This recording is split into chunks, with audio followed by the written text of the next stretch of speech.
had some welcome showers, especially for farmers and gardeners, bearing in mind that March has been the wettest on record, but usually March is the driest month of the year. But the rain clouds, they're clearing, but the winds are also strengthening, so we could also be seeing some of those fresh breezes coming through, small trees with leaves beginning to sway and also turning a bit choppy out at sea. You can just see the effects of that wind building with those patches of cloud slipping across the Atlantic and into the Eastern Caribbean as we go through the next few days, so it'll be quite breezy at times. Also, there's a bit of Saharan dust in there, so it could turn hazy at times as well. But in terms of the weather, not looking at much in terms of rain.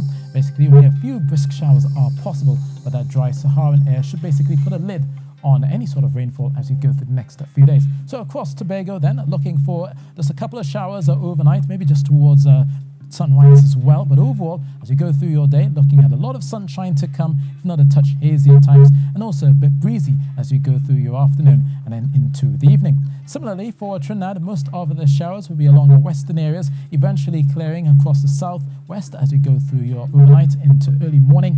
So most of the clouds should be gone by the time we wake up tomorrow. Only a couple of passing showers possible during the pre-dawn, but overall looking at the hazy sunshine to pull through, also a touch breezy at times as you go along Manzanillo, Miaro, and eventually pushing across the Caracas and the Cedros.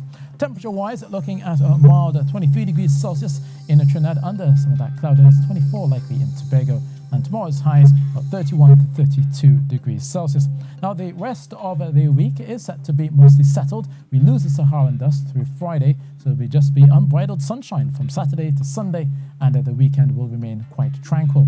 Now, for those heading offshore, those winds will begin to whip the waves, looking at some sea spray, as well as those larger waves of 2.5 meters through the Atlantic, maybe pushing 3 meters the further east you head out.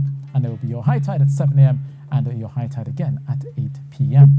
Now, the Greater Antilles has been seeing those cold fronts pushing out, one slipping across Florida down, and the next one across in Cuba. It'll quickly zip by, but still bringing a bit of cloudiness, especially towards the central parts of the eastern of the Caribbean. So looking at a brisk shower or two for Kingston, some showery spells expected for Haiti, and mostly cloudy in Santo Domingo. But the other side of the Caribbean is mostly settled, lots of dry weather expected. Also a touch of a breeze as you go through Dominica, out towards St. Lucia as well. You could be seeing some flags flapping, even down towards St. George's, but down towards Georgetown, fair skies for the most part, and only a high of 31 degrees Celsius.